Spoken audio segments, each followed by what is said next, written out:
Kyoto News English World。 皆さんこんにちは。こちらは共同通信英文記者のポッドキャストです。英文記者は国内外で起きている出来事について取材してオリジナルの英文記事を発信したり、日本語のニュースを英語に翻訳したりしています。共同通信の英語の記事をテーマにいろんな国から集まる仲間たちと英語と日本語を交えていろいろディスカッションしていけたらと思っています。今日は3人の記者でお届けします。Hello everyone, my name is Toma and I've been at Kyoto News for about 6 years now. I am a massive bookworm and today I would like to recommend The Library at Mount Char by Scott Hawkins. よろしくお願いします。Hi there, my name is Peter Mashita. I'm a staff writer at Kyoto News. I've worked here for about 3 years now. Thank you very much.Hi, my name's Tonikin. I'm also a staff writer at Kyodo. I've been here for 6 years and I'm from Australia, from the West Coast, from Perth. Nice to meet you. So for our 100th episode, we will be discussing an article written by Donikin ahead of the 80th anniversary of the atomic bombings of Hiroshima and Nagasaki, and also the end of World War II. Donikin, can you read the title for us, please?Yes, A-bomb trees carrying on aging survivors' legacy as silent witnesses. ありがとうございます。1945年8月6日に投下された原爆を生き抜いた木々と、それが今どのようなメッセージを現代の人たちに残しているのかという記事ですね。では最初のサンパラをお願いします。はい。Looking at the leafy weeping willow standing on the banks of a serene river in Hiroshima,One would never guess it endured the blast of the US atomic attack on the city almost 80 years ago in the closing days of World War II. At around 370 meters from the explosion on August 6, 1945, the willow is recognized by the city government as the closest surviving tree to the hypocenter. Like many other trees, it was reduced to little more than a charred, stumped, or bared roots at the time, but demonstrated a remarkable will for life by regrowing.As atomic bomb survivors age and fewer are able to share their experiences, increasing attention has turned to these surviving trees as silent witnesses. For some, the trees may also offer a more approachable way to engage with Hiroshima's painful past. ありがとうございます。最初に紹介されているしだれ柳ですが、こちらは爆心地からわずか約370メートル。広島市によると原爆を生き残った木々では一番爆心地から近くい、焼け焦げた切り株になってしまったのにもかかわらず、その後芽が生え、人々に希望の気持ちを与えることができたということですね。How did you first come across this story? So since this year is the 80th anniversary, I was kind of looking for stories I could write that hadn't been done before, and I found a lot of the past stories were...about the Hibakshas themselves, and I wanted to find a sort of a fresh angle, and so I just was looking around and I realized that Hiroshima City was running a project this year to use the prune branches of these Hibaku Jumoku, they're called atomic bomb trees, to make products that convey peace. And then I learnt about these atomic bomb trees and I started to look into it and I realized we haven't really delved deep into it, so I decided to write about it.So the first tree that you talk about, how long after did it regrow? I was told about the year after it started to regrow. Very soon. Yeah. And how many trees survived? So the Hiroshima city government started registering it from 1996. Mm-hmm.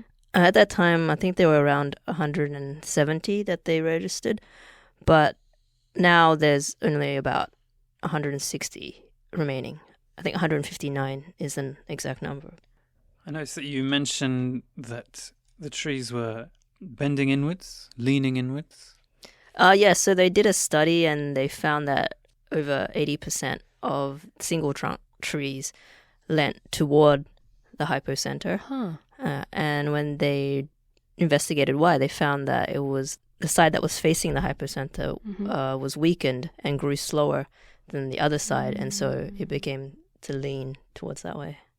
Peter and I both covered Hiroshima and Nagasaki in the past couple of years, and I had never come across this project and never really paid attention to the trees by the riverbank or really in the city, never thought about whether they had survived the blast. So reading your article was very eye-opening for me. Yeah, I mean, because when we imagine the destruction of Hiroshima, we imagine a city leveled. And so the idea that there would be objects that reflect that other than buildings, other than buildings that we're already aware of, was new to me. I mean, as we've talked about before, like doing these stories, you tend to look for stories about survivors themselves or people who are in some way politically or familiarly involved with survivors. So I thought it was really interesting that you chose to focus on trees instead. How are they certified? Well, from the people I interviewed, they said they were based on testimonies of residents and archival records and photos. So they don't cut them and count rings or anything like that because, one, it's too costly, and two, the trees may not survive. So, Donica, I was wondering, can you visually, just by looking at these trees in the Peace Park, can you tell the difference between a tree which has been exposed to the atomic bombing and one that hasn't?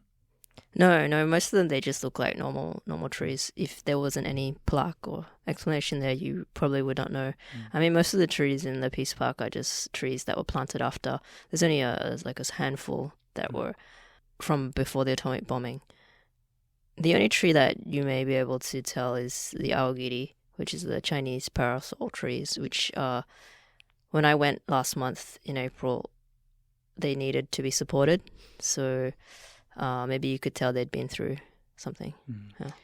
Are the majority of the trees in the Peace Park? Or? No. They're scattered all over the city. Actually, in the Peace Park, there's only 2 or 3. Yeah. Right. Well, you mentioned in the article that it's within a 2-kilometer radius. So Yes. Yeah. So there's a couple at Hiroshima Castle, and then some near schools. In a way, that there were only ever, at the time, 170 recorded suggests that many other trees were destroyed, right? Yes, yeah. So, Donican, in the article, you also talk about there's an initiative to send the seeds kind of like a second generation. What's the significance of that ahead of the 80th anniversary? Well, as I noted before, a lot of the survivors are aging, and so are the trees. And so to keep this sort of legacy alive, they're sending these seeds across the world. And this Project Green Legacy Hiroshima has sent them to over 40 countries now. And they just plant these different types of species of tree saplings and seeds to grow as second generation A-bomb trees. So there are A-bomb trees being planted all over the world then? Yes. Apparently the highest concentration is in Oregon, thanks to the work of a hibakusha, atomic bomb survivor, who moved there, who has been spearheading a lot of the plantings. I mentioned before that I'd never heard about these atomic bomb trees before, but did you meet anyone? Did you talk to anyone in the Peace Park about it, and what were their thoughts? Not in the Peace Park, in Hiroshima Castle. There were actually a lot of tourists there to see the castle, but then there's a eucalyptus tree there that drew a lot of attention, and talked to some tourists that were looking and taking pictures of it. And one guy, he was with his family from Italy, and I asked him his thoughts on these trees, and he said it shows how amazing nature is, that even if humans mess things up, they'll find a way to thrive and survive. ではそろそろ時間になってきました。共同通信では共同ニュースプラスというサイトで日本や世界で起きた出来事について英語のニュースを発信しています。今日ご紹介した記事も掲載されていますので、ぜひチェックしてみてください。